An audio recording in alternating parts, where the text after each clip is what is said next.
Mesdames et messieurs, bonjour et bienvenue à bord de Je t'offre un rail, le podcast qui va vous rendre accro au train. Je suis Louane, votre chef de bord pour cet épisode, réalisé avec le soutien de SNCF Connect, l'application qui permet d'organiser, réserver et gérer vos trajets de tous les jours comme des grands jours, tout en limitant votre empreinte carbone. Pour la tranquillité et le respect de tous, nous vous invitons à utiliser des écouteurs pour profiter de ce podcast. Toute l'équipe au rail se joint à moi pour vous souhaiter un bon voyage. Attention au départ et à la fermeture automatique des portes.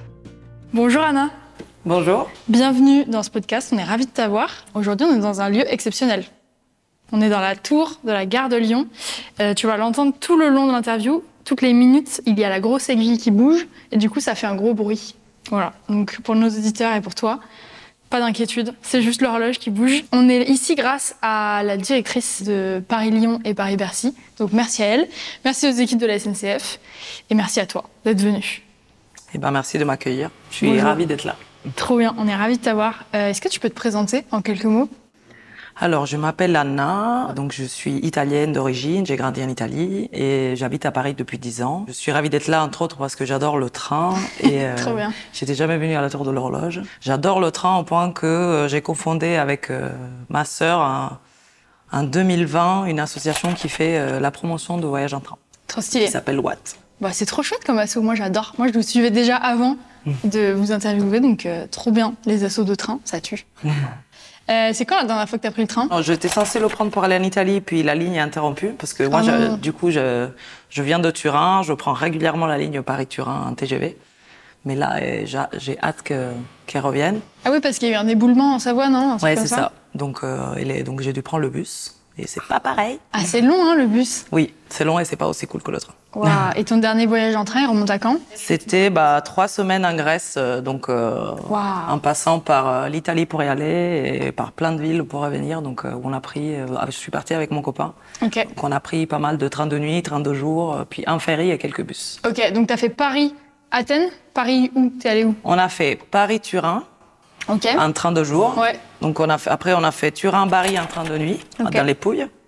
Puis après on a pris un ferry pour arriver jusqu'à Patras en Grèce, en 16 heures. Donc de Patras, après donc on est resté une dizaine de jours en Grèce, dans les terres. En fait on voulait vraiment voir le Péloponnèse et le centre de la Grèce, tous les sites archéologiques et tout. Trop bien. Entre autres Athènes. Et puis en fait on est remonté par Sofia en Bulgarie, Bucarest en Roumanie. Waouh. Puis Budapest, Vienne et Paris.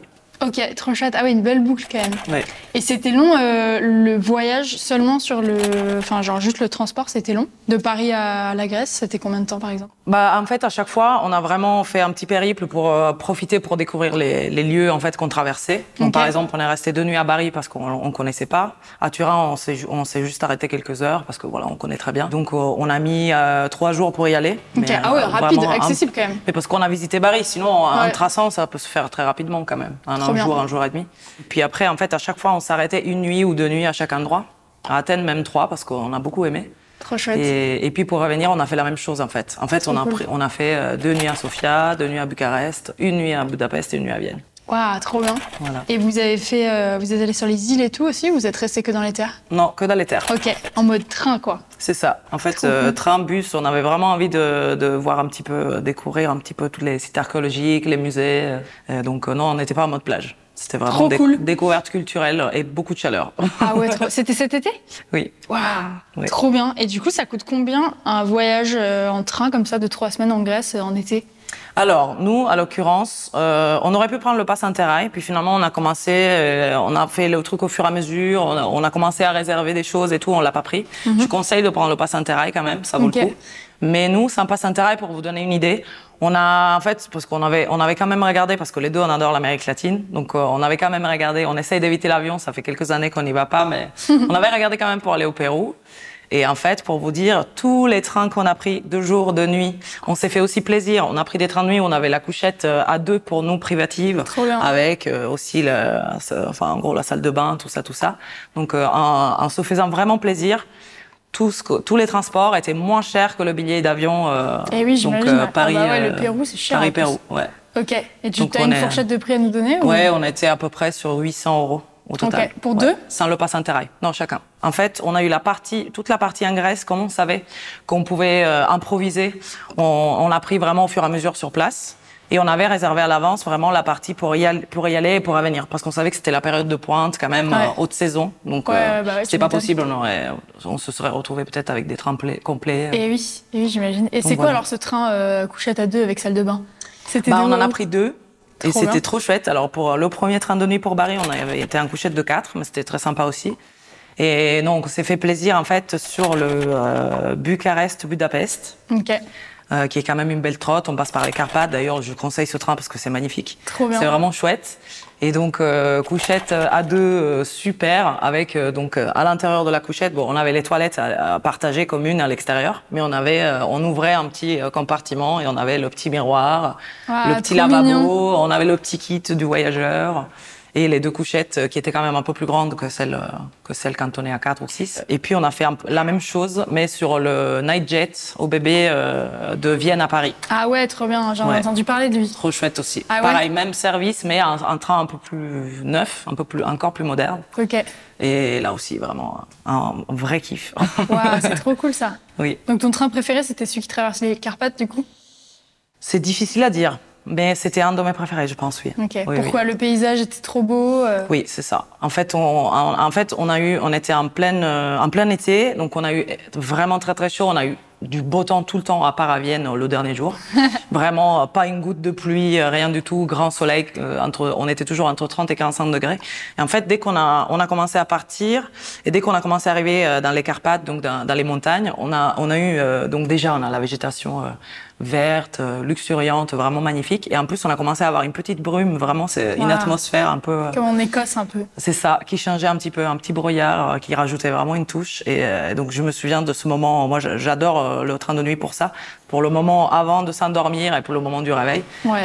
Donc, on était bien fatigués quand même, et on commençait à s'endormir, et j'étais là vraiment avec les pieds contre la vitre, à regarder les Carpates défiler, avec les arbres verts, tout, avec ce brouillard, c'était vraiment super. C'est trop chouette. Ouais. Est-ce que d'aller en Grèce en train, tu conseillerais ça comme un premier voyage en train? Est-ce qu'il y a des moments où c'était vraiment une galère? Est-ce qu'il y a des moments où tu as eu peur? Est-ce que c'est un bon premier voyage pour quelqu'un qui se dit je veux partir à l'aventure en train? Après, on peut commencer peut-être par des voyages un peu plus courts pour quelqu'un qui a vraiment un peu peur des distances. Mais après, si, en soi, je le conseille parce que aucun souci de danger, même si j'étais partie toute seule. On n'a eu aucun problème. Le seul problème qu'on a eu, c'était à cause des incendies. Parce qu'en Grèce, cet été, il y avait énormément d'incendies.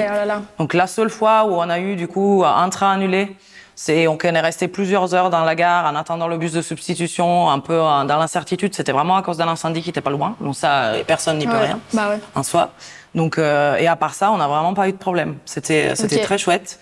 Après, oui, il peut y avoir mais même de retard, il y en avait très peu. Vraiment très peu de retard. Parfois par-ci, par-là, mais c'était vraiment des temps courts. Et quand on est en vacances, on a le temps. Donc, oui, quand tu es en voyage en train, tu t'en fous un peu du retard. C'est ça nous a jamais gênés. Et puis, non, franchement, j'ai adoré. On a bien alterné aussi les modes de transport. Puis, en fait, c'est ça qui est la beauté de l'Europe, je trouve, c'est qu'en fait, on change de pays, de langue, de paysage en 3 secondes. Donc, c'est incroyable. Enfin, on voit, moi, à chaque fois, je m'émerveillais. À chaque fois, on se disait, ok, attends, on parle quelle langue, là? C'est quelle monnaie? Déjà, on a l'euro dans la plupart des pays, c'est cool. Mais on a fait quand même, en très peu de temps, on changeait de monnaie, de langue, le taux de change, on regarde, etc. Et c'est incroyable. C'est vraiment incroyable. Et ça fait une belle boucle. En 3 semaines, on découvre énormément de choses. Donc, c'est trop cool. Oui, c'est pas un truc non plus trop long où on se dit on part au bout du monde se dépayser. Et en même temps, c'est quand même plein de pays, plein de cultures différentes. C'est trop chouette. Comment tu prépares ton sac pour un voyage comme ça? C'est quoi tes indispensables? Alors là, nous, à l'occurrence, on n'était pas du tout partis en mode camping. On avait à chaque fois, on allait dormir dans des endroits. Donc, on n'était pas non plus hyper chargés. En plus, on savait qu'il allait faire très, très chaud. Donc, en fait, on est parti pratiquement sans veste, sans rien. Donc franchement, oui, les indispensables, moi, je vous dis, si vous le faites, alors je ne conseille pas de le faire juillet-août, je vous conseille de faire la Grèce. Les terres en Grèce, je vous conseille plutôt de les faire dans une autre saison, où il fait un peu moins chaud. Mais si vous le faites quand il fait chaud, parce que vous n'avez pas peur, comme nous, gourde et éventail, ça m'a vraiment sauvé la vie. Parce que même si on s'en fiche de l'écologie et qu'on achète 1000 bouteilles d'eau, en fait, ça ne marche pas. Parce que la bouteille d'eau en plastique, au bout de 3 secondes, elle est bouillante. Donc vraiment gourde et éventail pour voilà. Et puis nous, on est en vrai, on est un peu des aventuriers. On n'est pas du genre non plus à être hyper équipés et tout. On se laisse un peu porter. Donc vraiment, à part avoir des vêtements et après le kit juste du voyageur pour se laver, des trucs comme ça. À part ça, on n'avait pas besoin de grand chose. Puis bon, en soi, on n'avait même pas besoin de passeport. On l'avait quand même, mais on n'en avait pas besoin. Ouais. Donc ça, c'est chouette. C'est tout. Hein. Après, tu sais, avec le smartphone, on peut tout faire. Bah oui, il suffit d'une carte d'identité, d'une carte bleue et d'un smartphone, et on va partout. Hein. C'est ça. Après, après, ça dépend aussi du voyage qu'on veut faire. Nous, on savait qu'on voulait toujours dormir à des endroits, donc on n'a pas pris. Mais par exemple, tu sais, dans le ferry de nuit, si on prend le billet de base, en gros, on doit dormir par terre. Sur un coin et tout. Oui, voilà. Donc, il faut avoir peut-être un petit matelas ou un petit duvet et tout. Nous, on était vraiment freestyle. Parce que du coup, vous avez pris une couchette aussi dans le bateau? Alors, à la base, on n'avait pas pris de couchette ni de cabine. Okay. Et puis, en fait, petite anecdote du début de voyage, en fait, notre tout premier train, qui était à 6h46 à Gare de Lyon, on l'a raté pour aller à Turin. Ah. Donc, en fait, désespéré, parce qu'on avait le train de nuit le soir et tout, donc on a pris un bus, un alternatif, ça nous a sauvés. Et du coup, quand on est arrivé, en fait, on a fait le train à Bari et tout, et en fait, on est arrivé dans le ferry, on était lessivés déjà, et on s'est dit, bon, ok. On a négocié avec le personnel de bord. On a négocié pour un plus petit prix parce que les cabines sont extrêmement chères et eux, ils se font plaisir. Il faut toujours négocier. Avec les Grecs, avec les Italiens, avec... c'est la grande négociation. C'est un peu presque comme au Maroc. Okay. Donc, on a essayé de faire descendre un petit peu le prix, c'était quand même cher. On a payé 150 € pour la cabine pour deux. Okay. Mais on était quand même contents. On avait la douche privative. Ah, c'est chouette ça. La cabine, on a dormi comme des bébés. Après notre périple au début, où on s'était fait 10 heures de bus, les péripéties, on s'est cramé à Bari parce qu'il faisait trop chaud. Et la protection 30, ça suffisait pas. Ah là là. Parce que voilà, 10 ans à Paris, je suis devenue un vampire. J'ai jamais cramé avant. Et là, au bout de 3 heures de soleil, on a cramé. Donc voilà. Donc, okay. Mais du coup, sinon, je conseille, en fait, il y a différents prix dans le ferry. Donc on peut soit dormir n'importe où, soit on a juste un siège. Et ça coûte 9 € chacun. Soit la cabine, c'est plus cher. Ok. Est-ce que tu as fait d'autres voyages fous comme ça? Ouais, en Europe, on avait fait, toujours avec mon copain, on avait fait Hambourg. Donc on était allé à Hambourg, donc c'est avec une correspondance. Puis Hambourg, on avait fait Budapest et Vienne. Ouais, c'était la première fois qu'on faisait Budapest et Vienne. Trop bien. Ouais. Et donc ça, c'était hyper chouette. C'était vraiment très chouette. On avait fait que des 32 jours pour le coup. Et j'avais adoré. Je conseille Hambourg, j'ai adoré cette ville. Et puis après, j'avais embarqué aussi 8 potes pour aller à Cracovie en train. Waouh. En fait, mon copain voulait faire son anniversaire à Cracovie. Et du coup, j'avais dit aux gens, écoutez, tout le monde voulait y aller en avion, forcément. Et moi, je dis, les gars, on passe par Berlin, on fait la fête à Berlin, et après, on va à Cracovie. Et donc, on a fait ça. Finalement, 8 sont venus. Wow, on l'a fait. C'est génial. C'était énorme. Ouais. Comment tu les as convaincus? Avec la fête à Berlin. J'ai dit, vas-y, regardez. Et puis, j'ai organisé, c'est moi qui ai tout organisé. En plus, avec la Deutsche Bahn, il y a des packages de groupe où on peut payer un peu moins cher. Oui, là, t'as vraiment une classe verte que t'as amenée, genre. C'est ça. Et après, le destin a voulu que ce soit la grève de la Deutsche Bahn, donc on a galéré. Oh mais c'était hyper drôle, en fait. En fait, tu vois. Oui, c'était l'aventure, quoi. C'est ça, en fait. Et on s'est vraiment, vraiment marré. Enfin, c'était l'incertitude totale. On arrive à Berlin, on savait pas comment arriver en Pologne. On nous a dit, allez à cette heure-là, on n'avait pas dormi. On nous a dit, il y a peut-être un bus. Le bus, il n'arrive pas. Puis on a pris le bus qui nous a amenés de l'autre côté de la frontière. Puis on est montré dans le train polonais qui nous a amenés à Cracovie, qui traversait toute la Pologne et qui était lent. C'était pas du tout un TGV. Okay. Et on n'avait pas de place assise, donc on n'avait pas dormi. On était assis par terre au bar, donc un peu, tous éparpillés partout, chacun un peu qui essaie de survivre à sa façon. Et donc c'était compliqué, mais c'était trop bien. Enfin, moi j'ai des super souvenirs. C'est quoi ton prochain voyage en train? Je sais pas encore. Des petits voyages en train, oui, j'en ai de prévus. Je vais aller en Bretagne voir des amis, donc dans un mois, et puis par contre gros voyage, je sais pas encore. Ok. J'ai hâte. Et c'est quoi ton gros voyage de rêve en train? Alors, c'est un des voyages de rêve, c'était quand même d'aller à Tokyo en train. Je sais pas si vous savez, mais c'est pour ça qu'on a monté Watt, l'asso. Ok, non, je sais pas. Vas-y, dis-moi. En fait, donc on s'est réunis et avant le Covid, et on devait faire un Paris-Tokyo en train, une grande boucle. Et donc, on avait déjà l'itinéraire, j'avais les sous de côté, tout était prêt pour réserver. Et puis le Covid est tombé. Donc on devait y aller l'été de 2020. Oh non. Et donc ça, vraiment, tout était prêt. Donc ça, c'est resté quand même comme un voyage que j'ai trop envie de faire. Bah, vous allez prendre le faire. Le Transsibérien, tu vois. Après, bon, là, le Transsibérien, c'est un peu... Ouais, voilà. C'est ce qu'on Faut s'est dit, en passer fait. par en dessous, quoi. Bah ouais. On s'est dit Covid, puis la guerre, puis on sait pas. Enfin, météorite, enfin, Oh là là. je sais pas qu'est-ce qui va encore arriver. Mais... Bah après, il y a moyen de passer par en dessous, non? Sans passer par la Russie. Ouais. Un peu mais plus bon. compliqué, mais... C'est ça. Disons que le Transsibérien, tu peux faire un direct en une semaine qui raccourcit quand même un petit peu. Mais bon, mais on y arrivera. Ouais. Bah ouais, je vous le souhaite. Hein. Ouais. C'est un chouette voyage. Hein. Ouais. Et du coup, avec Watt, tu bosses à plein temps pour Watt, toi, ou c'est... Non, je fais du bénévolat. Donc Ok. c'est en plus de mon travail. Ok. Ouais. Et du coup, tu fais quoi avec Watt? Est-ce que tu fais plein de voyages en train? Est-ce que... Entre autres, ouais. Entre autres, après, on fait du conseil. En fait, on accompagne les gens qui souhaitent voyager en train, parce qu'on sait que, bah voilà, vous savez, c'est pour ça aussi qu'au Ryanair, qu'aujourd'hui voyager en train c'est encore compliqué. Et donc nous, en fait, on fait du conseil et de l'accompagnement personnalisé. Donc quelqu'un, par exemple, vient nous voir, il vient nous dire, bah moi j'aimerais faire un Paris-Bangkok en train, ou parfois c'est juste, je sais pas, un Chambéry-Berlin. Et donc on accompagne, donc on essaye de construire un itinéraire, on conseille où acheter les billets pour que ce soit moins cher. Trop bien. On conseille s'il faut prendre le pass, etc. Ça, c'est une chose. Puis on organise des événements dédiés au train. Donc ça, tu vois, je suis un peu dans Que l'organisation. des passionnés de train.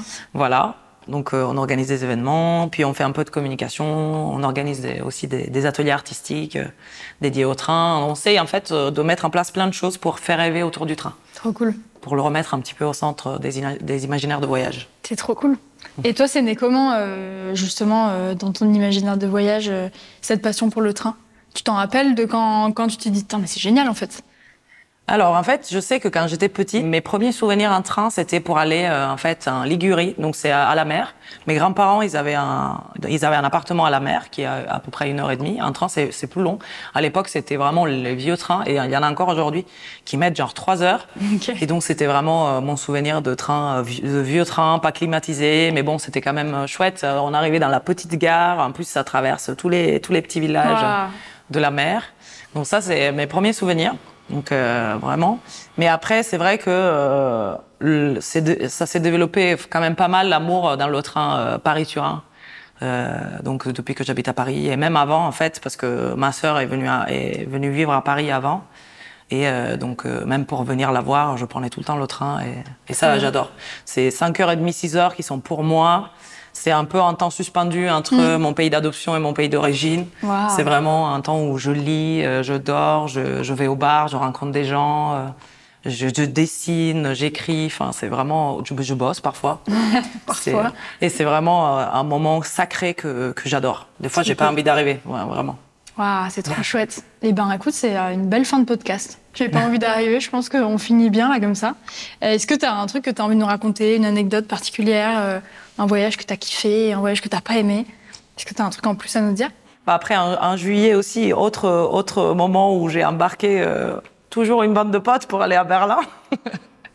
Donc c'était chouette. Là, pour le coup, il n'y avait pas de grève de la Deutsche Bahn. Ah, chouette. Et donc on est parti à 12 en Wow, ah oui, mais train. toi, tu t'es spécialisée dans les colonies de vacances de train, quoi. Voilà, exactement. Et donc c'était hyper chouette. Donc c'était festif à l'aller, un peu moins festif au retour parce qu'il fallait se reposer, Ouais. mais c'était hyper chouette, et j'ai hâte. En fait, j'attends avec impatience le train de nuit et le TGV direct Et oui, ça va être fou, ça. Paris-Berlin. Waouh. Toi, il va falloir que tu privatises tous les wagons avec 12 copains, t'imagines? Ça va être Ouais. énorme. Bah voilà. Eh ben, c'est trop cool. Et est-ce que tu as un conseil pour les gens qui veulent amener leurs copains en vacances en train? Qu'est-ce que tu fais? Est-ce que c'est toi qui organises tout et tu leur dis, bon les gars, on y va? Comment tu t'en sors? Alors, pour les gens qu'il faut vraiment convertir, je pense que déjà de base, c'est organiser les choses pour eux et prendre les billets pour eux, c'est déjà un grand pas. C'est ce qui était arrivé pour Cracovie.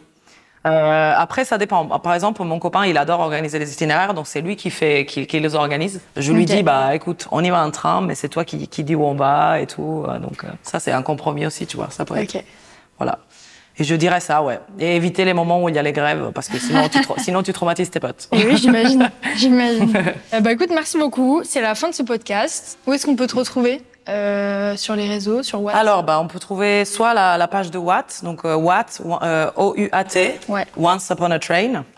Donc, on a à la fois Instagram, LinkedIn, Facebook et Twitter. Eh ben, allez sur Watt si vous avez besoin de conseils de train ou d'envie de stimuler vos imaginaires de voyage. Let's go Watt. Et puis, on se retrouve dans le prochain épisode pour parler de toujours plus de train, finalement. Merci Anna. Au revoir. Merci, au revoir. Mesdames et messieurs, vous êtes arrivés à destination, terminus du train. Assurez-vous de n'avoir rien oublié et de vous abonner au podcast et à nos réseaux si ce n'est pas déjà fait. Toute l'équipe Ourail et SNCF Connect vous remercie d'avoir passé ce moment en compagnie de la Team Train et vous dit à bientôt pour un nouveau voyage sans avion.